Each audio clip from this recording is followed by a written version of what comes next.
Before we begin, I'd like to ask you for a small favor. I'm working really hard to reach my goal of 1,000 subscribers. It's a truly important milestone for me. Please click the subscribe button on the channel. It's just one click, but it gives me massive motivation to keep making more videos. Thank you all so much. Do as I say, or you can resign. Then I resign. Do as I say, or you can resign. Elena Bance didn't raise her voice. She didn't need to. The control room fell silent. 40 engineers froze mid-motion, the machines behind them humming like an audience holding its breath. Emilio Herrera looked at her for a long moment, said nothing, then closed his laptop, offered no argument, picked up the black binder that had sat beside the keyboard, and stood. The chair slid back a mere centimeter. No one moved to stop him. No one yet understood what had just walked out that door. If you've ever watched someone walk away and felt, somehow, that you were the one who was wrong, keep reading this story to the end. 2 weeks earlier, Bilbao hadn't yet cooled enough for the jacket hanging by Emilio Herrera's front door to have any use. The jacket was his wife's, not a piece of clothing, but a habit. He kept it there because Valentina liked seeing it when she left for school in the mornings. Every day at 6 a.m. he made oatmeal, packed lunch into the same blue box, checked the backpack for the paper that needed signing, and drove 11 minutes to Iron Bridge Systems, where his badge read Senior Maintenance Technician, and no one asked what that title had meant before. Valentina was 8. She was sharp in the way children become sharp, when they learn early that adults can disappear without warning. She didn't remember her mother. No, truly, only a scent of lavender soap and a photograph Emilio kept on the refrigerator, curled slightly at one corner from 3 years of steam. He never told her more than she asked. She never asked too much. It was the arrangement they had built together, quiet and functional. Like most things Emilio built. The house told the same story. A workbench in the garage, with every tool hung on its silhouette. A calendar on the kitchen wall. Chinas, soccer practices marked in blue marker.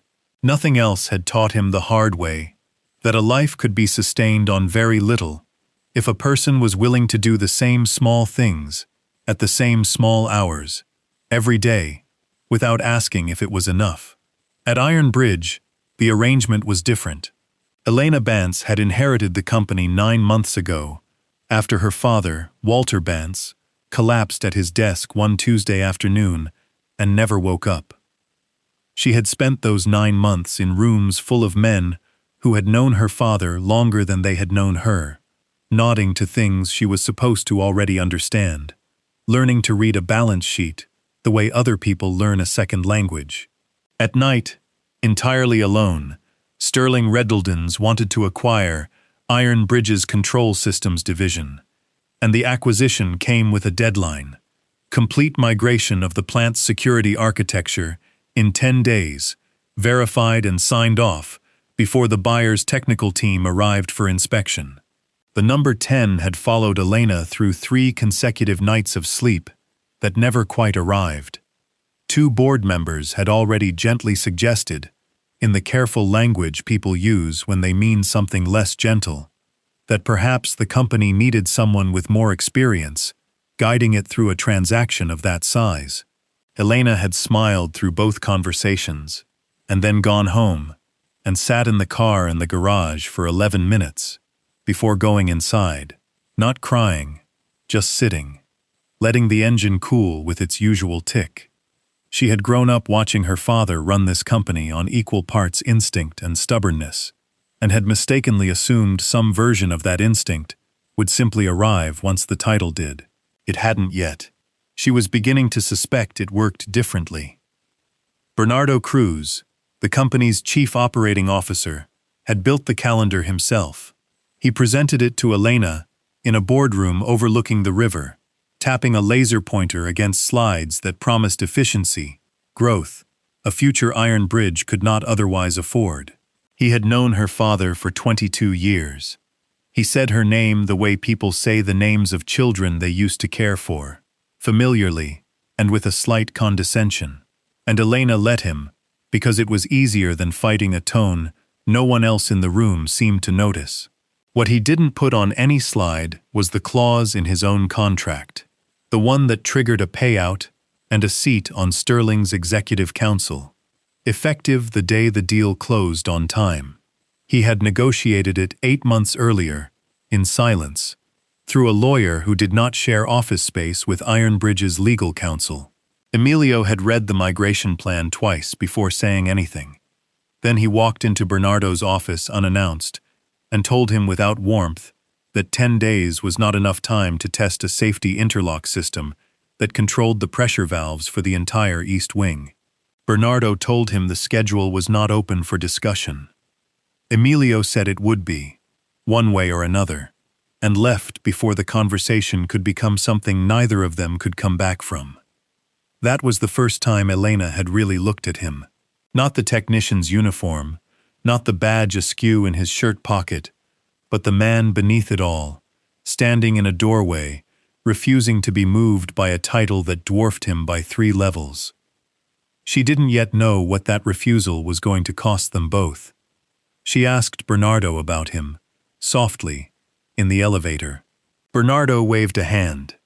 "Herrera's been here longer than the carpet," he said. "Well, with the valves, he doesn't have much of a grasp of the big picture." Elena filed the description away without quite believing it, the same way she had learned to file away most of the things Bernardo told her in passing. The meeting where it happened was supposed to be routine. A project status review with the operations team crammed into the control room, because the main conference room was already booked for something with the buyer's lawyers. Bernardo presented the revised accelerated schedule as if it were already decided, as if the room's presence were a formality. Emilio, standing near the back with his arms crossed, said it wasn't safe. Bernardo said safety wasn't his department's concern this quarter, and someone near the front laughed awkwardly and stopped. Elena hadn't planned on saying anything. She had spent the morning on the phone with Sterling Red's counsel, listening to a voice patiently explain the penalties written into the agreement for any delay beyond the agreed-upon date, and the deadline no longer felt like a number, but like a hand around her throat. When Emilio calmly said again that he would not certify a system he hadn't properly tested, something in her snapped that had nothing to do with him and everything to do with the last 9 months. That was when she said it. "Do as I say, or you can resign." She saw something shift behind his eyes. It wasn't anger. It was more like disappointment. And she almost took it back. Almost. Then Bernardo said, low enough that only she could hear him, "We don't have time for bruised feelings, Elena." And she let the moment pass, instead of correcting it, and would think of that particular decision more than any other she made that month. Emilio closed his laptop, picked up the binder, and left. He didn't slam the door, didn't raise his voice on the way out. The room remained silent for a full 11 seconds after he was gone, which felt to everyone in it considerably longer. What Elena didn't know, what almost no one in that room knew except the person standing very still near the door with his arms full of binders, was that Emilio Herrera had written the original interlock code 17 years ago, sitting across a workbench from a much younger, much less certain man named Walter Bantz, who had hired him directly from a training program and had never once in 17 years told his daughter the name of the engineer who had designed half the system she now owned. Adriana Bitlock, Ironbridge's HR director, had been in that room the entire time.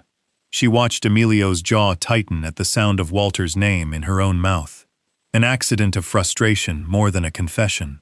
And she watched Elena's expression shift, too, the way a person's face does when a fact reorders the furniture of everything they thought they understood. Emilio hadn't intended to say it. It slipped out the side, defending the code rather than himself. "Built that interlock system with your father, when this building still had a coal furnace in the basement," he said, and immediately seemed to wish he hadn't. He didn't elaborate. He didn't need to. Walter Bantz had been dead for 9 months, and hearing his name spoken with that kind of familiarity in that voice, in that room, reached Elena somewhere she hadn't kept. Adriana laid the binders down very carefully on the nearest desk, the way one lays something down when one's hands have started to tremble slightly, and you don't want anyone to notice. There was a document sitting in a locked drawer in her office, dated 14 years ago, with Walter's signature, and a non-disclosure clause wrapped around it, tighter than anything else in the building. She had read it exactly once, the week she started working there, and never again, because she had promised she wouldn't need to. Elena asked Emilio to repeat what he'd said. He didn't. He picked up the binder, said the interlock system needed 9 more days of testing, minimum, and left, before Bernardo could turn the meeting into a referendum on his attitude. Elena stood there a moment longer than she meant to, looking at the space where he had been standing, aware that Adriana was watching her instead of the door. Later that day, after the meeting had dispersed and the room had emptied, Elena found Adriana still in the hallway. "Do you know anything about him?" she asked. Adriana held her gaze a second too long before answering. "I know he's not who Bernardo thinks he is," she said, and then apologized before Elena could ask what she meant by that. That evening, in an office 3 floors above the one where Bernardo kept his laser pointer and revised slides, Bernardo Cruz closed his door and made a call that would appear on no Iron Bridge phone record. Sterling Red's lead negotiator answered on the second ring. Bernardo confirmed that the 10-day schedule still held. He confirmed that his own executive placement still depended on it, and hung up before either of them said anything that could be quoted later in a lawsuit neither of them yet imagined would exist. He didn't mention Emilio Herrera by name. He had already decided the man was a problem he would solve without needing anyone's permission, let alone Elena's. The next morning, a memo arrived in Emilio's inbox, signed by Bernardo, reducing the testing window to 5 days, and instructing that all safety sign-offs be routed directly through Bernardo's office, rather than the standard chain that had existed since before either of them worked there. Emilio read it twice at the kitchen table, while Valentina ate cereal opposite him, humming a cartoon theme he didn't recognize, her feet still too short to reach the floor beneath her chair. He told her none of it. He never brought Iron Bridge home if he could help it. At work, he answered the memo with 4 words. Testing continues as scheduled. He hadn't copied anyone. He knew the moment he sent it that this was the kind of small refusal that, over time, stopped being small. The kind you either forgot or remembered at exactly the wrong moment. Elena received the exchange forwarded to her inbox by Bernardo, with a note attached. "This is the insubordination I spoke of." She read Emilio's 4 words 3 times. They didn't sound like insubordination to her. They sounded like a man standing exactly where he'd said he'd be and refusing to be talked out of it. She was about to head down to the control floor to speak to him directly. She made it as far as the elevator bank before Bernardo intercepted her in the hallway, 2 council members already trailing him and talking about quarterly projections, and the moment snapped shut on itself, like water closing over a stone. That night, Emilio stayed late, running diagnostics no one had asked him to run, checking valve responses against a decade-old baseline, because the new schedule left no room for a second pass, and he intended to give one anyway, just on his own time, with the plant lights at half power and the hum of machinery his only company. Elena stayed late too, 2 floors up, staring at a spreadsheet Bernardo had built to justify the accelerated schedule and finding, for the first time, a column of numbers that didn't add up the way they were supposed to. She didn't know what she was looking at yet, only that it gave her a disquiet the deadline itself hadn't. The particular disquiet of noticing a door left slightly ajar in a house you thought you'd locked. Valentina's school held an assembly that Friday, the kind with construction paper decorations and a stage too small for the packed-in choir, the roots of their shoes crunching under 20 pairs of restless feet. Emilio sat in a folding chair near the back, his phone silent, watching his daughter mouth the words to a song about kindness. She'd been practicing it in the shower for a month, off-key and utterly indifferent to it. Afterward, she handed him a drawing she'd made in art class of their house, with 3 stick figures in front. One of them wore a triangular F. Alda that Valentina explained very earnestly was supposed to be her mother. She'd never seen her wear one, only imagined it from the photograph on the fridge. Emilio folded it carefully and put it in his jacket pocket. He didn't cry in front of her. He waited until she'd fallen asleep in the back seat on the drive home, streetlights sliding over her face in slow orange bars, and then let it all out for about 90 seconds before tucking it away again, the way he put away most things, folded small enough to carry without anyone noticing the weight.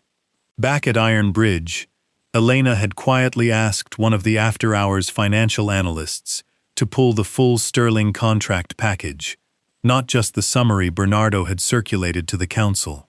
The analyst hesitated before agreeing, glancing toward Bernardo's office door as if he could hear them through 2 floors and a hallway. Elena didn't ask why he hesitated. She already suspected the answer. The following Tuesday, standing on the control panel of the East Wing, running a pressure test Bernardo hadn't authorized, Emilio found a failure in the secondary shutoff valve that the accelerated schedule would have missed entirely. It was small, the kind of defect that stays quiet for months until it stops being small. A microtensile fracture in a casing seal that had 18 months of life left under normal load, and considerably less under the load the new schedule would put on it. He documented it, photographed it from 3 angles, and sent the report through the standard security channel instead of to Bernardo's office, exactly as the old protocol required, and exactly as the new memo forbade. Elena received a copy, because the old protocol still defaulted to her, and no one had thought to change that yet. She read it standing in her kitchen at 11 p.m., her coffee cold beside the laptop. The clinical language of the report softened in no way what it actually described. She understood finally what Emilio's 4 words had meant. Testing continues as scheduled. He hadn't been defying her. He had been protecting something she hadn't known was at risk. Something with her father's fingerprints all over it, whether she recognized them yet or not. She thought about going down to Bernardo's office herself the next morning, with it in hand. She thought about many things that week that she ultimately didn't do, and stayed awake longer than usual, wondering why that had become a habit lately. Valentina had a loose tooth that week, and spent most of dinner wiggling it back and forth with her tongue, narrating the process in careful detail as Emilio tried to eat around her commentary. He told her not to force it. She told him she wasn't forcing it. She was helping it, that it was different. And he let the distinction stand, because arguing with an 8-year-old about dental philosophy felt like the only fight he could afford to lose that week. Later, after she'd gone to bed, he sat at the kitchen table with the failure report open on his laptop, reading it again as if a 4th pass might reveal something the first 3 hadn't.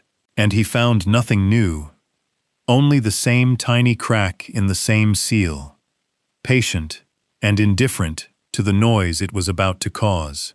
Bernardo knew about the failure report before Elena had finished her coffee the next morning. He called it a maneuver over breakfast with 2 council members.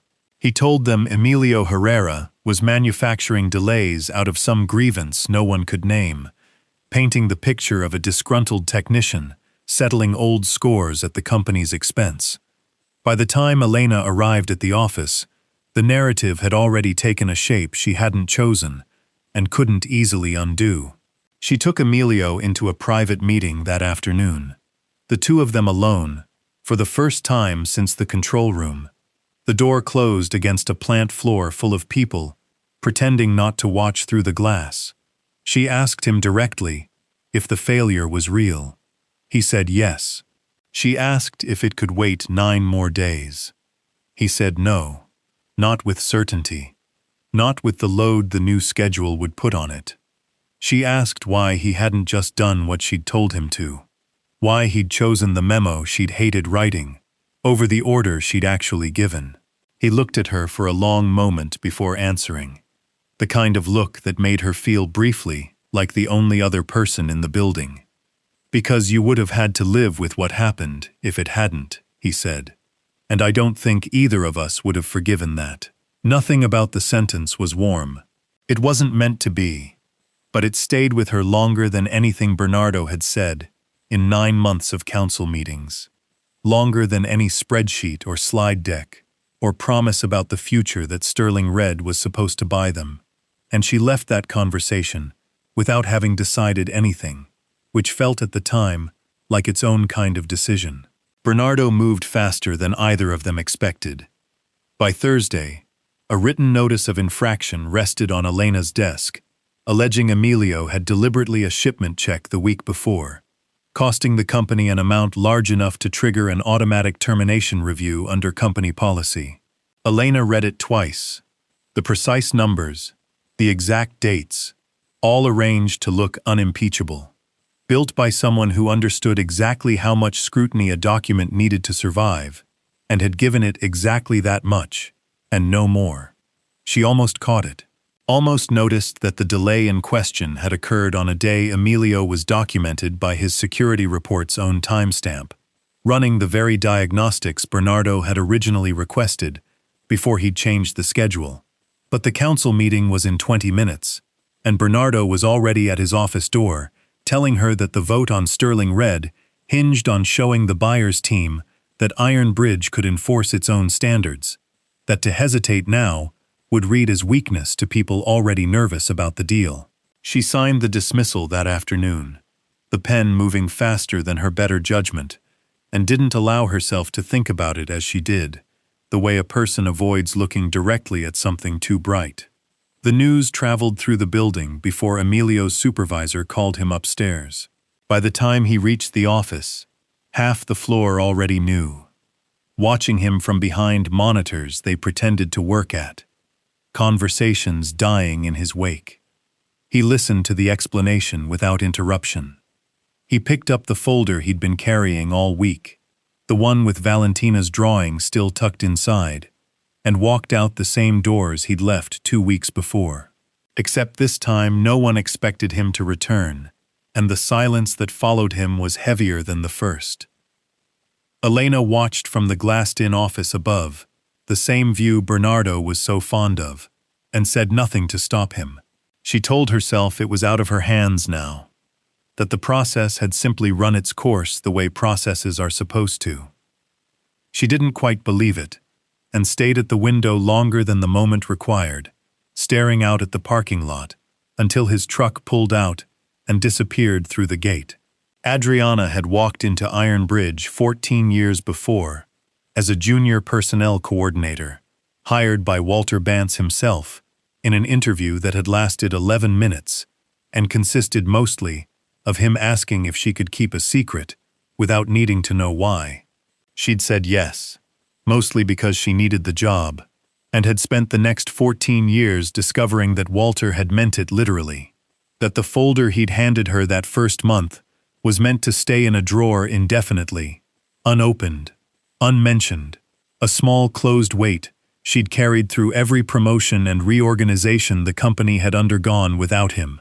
She'd never regretted saying yes. More than once she'd thought about what would happen the day it finally mattered. That afternoon, 3 floors above the empty control room, Adriana's phone rang. The number belonged to a law firm in Madrid that she recognized immediately because she'd spoken to them exactly once, 14 years before, when Walter Bantz had asked them to draft a trust document that she was to hold and never mention again as long as she worked at Iron Bridge.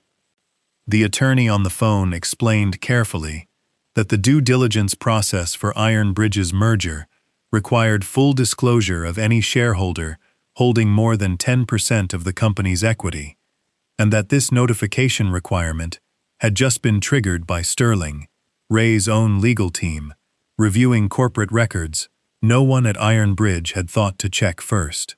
Adriana sat very still after she hung up the phone, still warm in her hand. The non-disclosure agreement she'd held onto for 14 years contained, buried in its final paragraph, a single exception. It automatically dissolved the moment a material corporate transaction required disclosure of the trust beneficiary. That moment, the attorney had said, had arrived. 2 days too late for the man she cared about most. She didn't sleep much that night, tracing the calendar backward in her head, wondering if 14 years of silence had cost someone something they shouldn't have.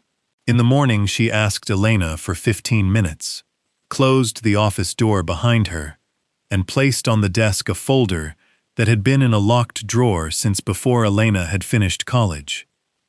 Elena opened it, expecting something related to Bernardo's spreadsheet, the numbers that still didn't square in her head. Instead, she found her father's signature, a trust agreement dated the year she graduated, and a name she'd seen leaving the building the day before.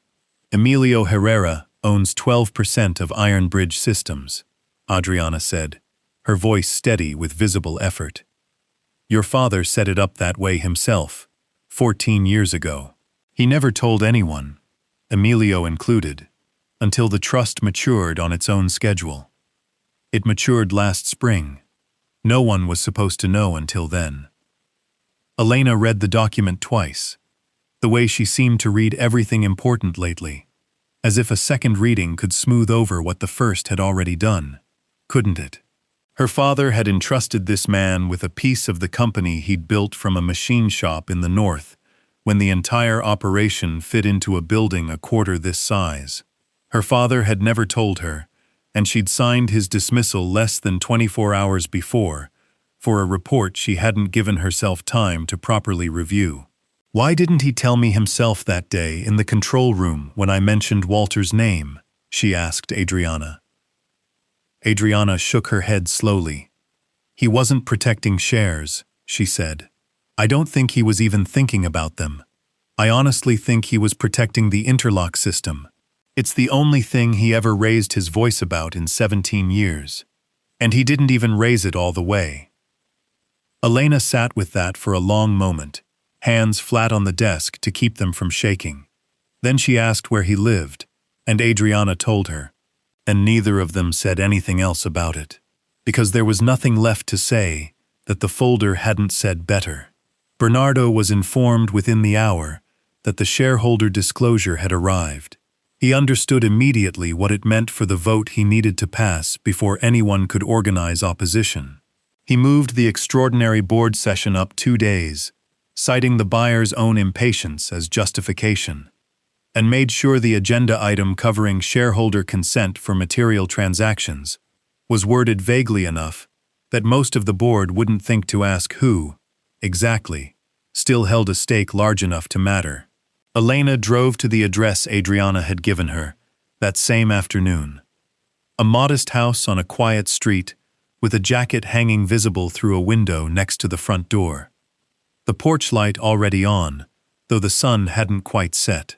Valentina opened before Emilio made it to the hallway, 8 years old and unperturbed by strangers, informing Elena with complete confidence that her father was in the kitchen and dinner was almost ready if she wanted to stay, as if it were the most ordinary offer in the world. Emilio appeared behind his daughter a moment later, wiping his hands on a dish towel, and the warm ease of his face flattened slightly when he recognized who stood on his porch. Valentina, he said, go wash up for dinner. She went, looking back once, curious, before disappearing down the hall. Elena apologized before he could say anything. She came out more plainly than she'd planned, unvarnished, no version of events that made her look better than she actually had. She told him about the trust, about her father, about the failure report that should have cleared him, and hadn't, because no one had given him the 20 minutes he needed. Emilio listened without interruption, the same way he'd listened to his own termination notice 2 days before, arms crossed without force, not defensive so much as tired. "I don't want the 12%, he said finally when she was done. "I never asked for it, and I'm not going to start using it now just because it's convenient. What I wanted 2 weeks ago was for someone to believe me about the valve before it became a headline. That's all I wanted out of any of this." Valentina, midway through setting a third plate on the table without being asked, looked between the two of them and said nothing, the way children do when they understand more of a room than adults expect of them. Elena looked at the small, ordinary kitchen, the drawing taped crooked on the fridge next to an older photograph curling at a corner, and felt something in her chest that had nothing to do with sterling red or her father's company at all. Something quieter and considerably harder to name. She told him about the board vote in 2 days, and what it would mean if it passed before he exercised any position as a shareholder. As Bernardo had already moved to close the window before Emilio could cross it, Emilio was silent for a while, his jaw working the way it had in the control room 2 weeks before. Then he asked if she would bring him the full test data on the interlock when she was done. "The whole set," he said, "not the summary." She said she would, before she had finished thinking it through, and meant it more than she had meant most of the things she'd said in that office in the last 9 months. Before she left, Valentina reappeared in the doorway, freshly washed, her hair damp at the temples, and asked Elena if she liked spaghetti, because that was what they were having for dinner, and there was plenty. Elena said yes, and she meant it, and stayed exactly 4 minutes longer than she'd planned, standing in a kitchen that smelled of garlic and tomato sauce, watching Emilio correct his daughter's grip on her pasta spoon, not taking his eyes off the conversation he was still having with Elena over his head. It was the first time in 9 months that Iron Bridge Systems hadn't been the biggest thing in the room. The board met on a Thursday morning. 12 members around a table Bernardo had chosen for its river view. The same view he'd used to sell the original timeline 2 weeks before. Sunlight cutting flat across the polished wood. Bernardo opened with confidence, citing the buyer's timeline, the momentum already built, the risk of losing the deal entirely. If Iron Bridge appeared incapable of making decisions under pressure, the story he'd been rehearsing since he'd heard about the disclosure. Emilio walked in 7 minutes after the meeting began, Elena beside him, Adriana following them with a folder of her own. 3 sets of footsteps that silenced the room faster than anything Bernardo had said in the previous 7 minutes. Bernardo's expression didn't change immediately. It changed when Elena introduced Emilio not as a former employee, but as a rightful shareholder, under the same trust agreement that Bernardo's own legal team had just triggered, to a voice in any vote that involved transferring assets of that size. What followed took less time than Bernardo had clearly expected.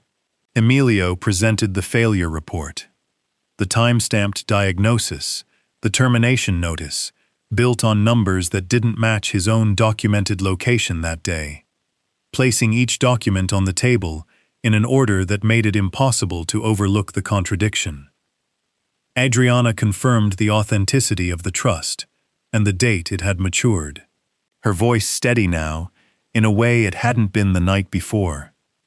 Elena, watching Bernardo's composure fracture across the table, presented the spreadsheet she'd found weeks ago, the column of numbers that didn't add up, now crossed with an executive offer letter from Sterling Red.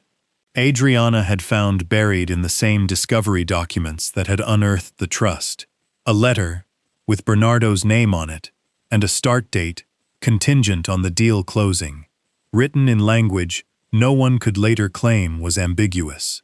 Bernardo tried briefly to argue his way through it, calling the offer letter something routine, calling the failure report a misunderstanding exaggerated by people who didn't understand engineering timelines. He reminded the board twice how close they were to losing the deal entirely, that a delay would now signal instability to a buyer already nervous about transition.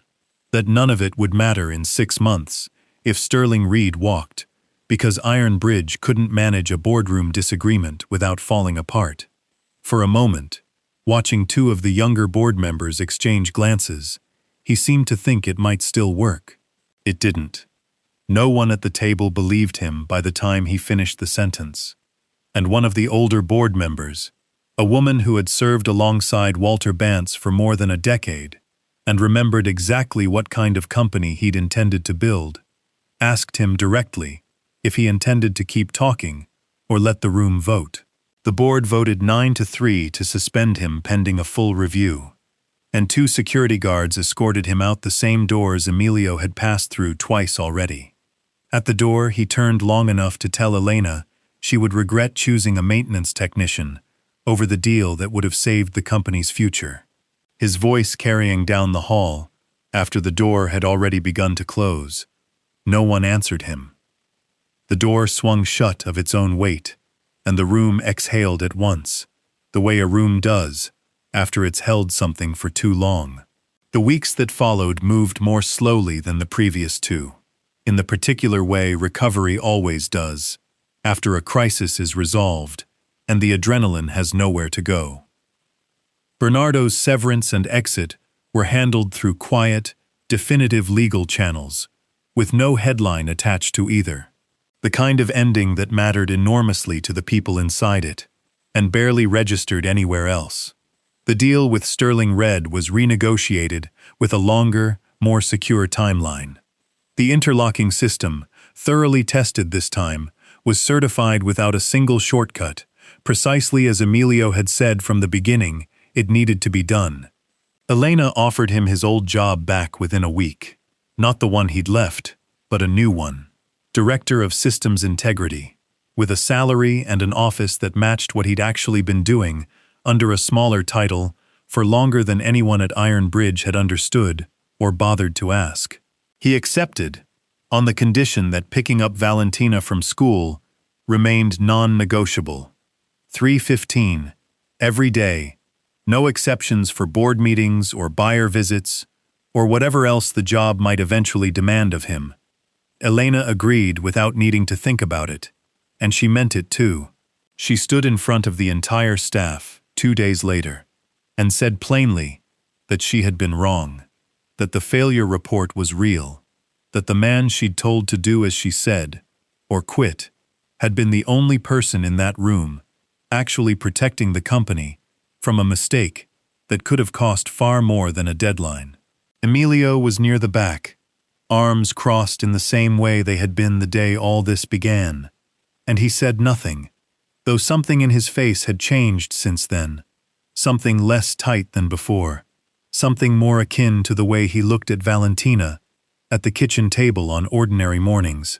The months passed the way they do, when nobody is watching the exact moment things change.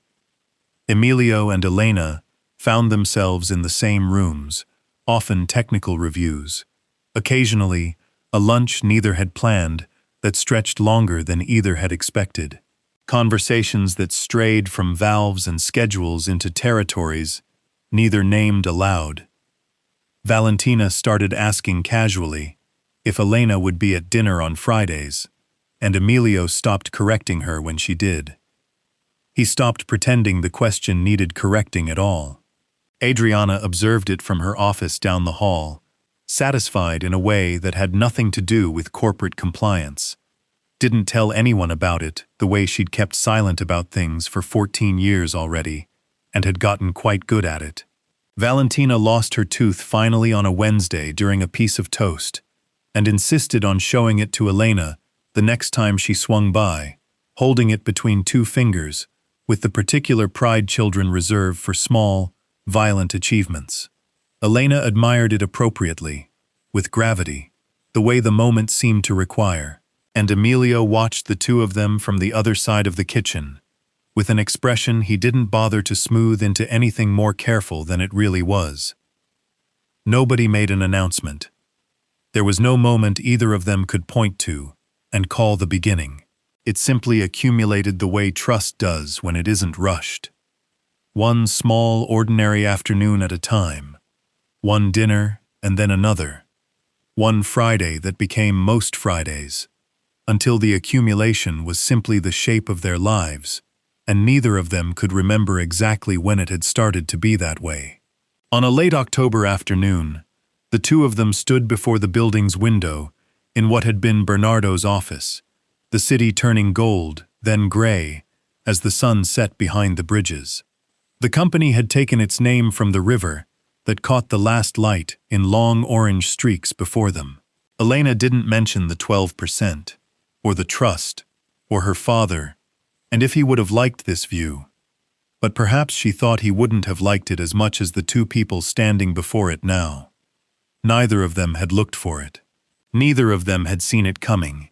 And yet, there it was, as quiet and functional as most things Emilio built, as real as the small flaw in the seal that had changed the course of everything, with thing that remains silent until it stops being small, until it becomes exactly what it always was, simply waiting for someone to take long enough to look at it for real.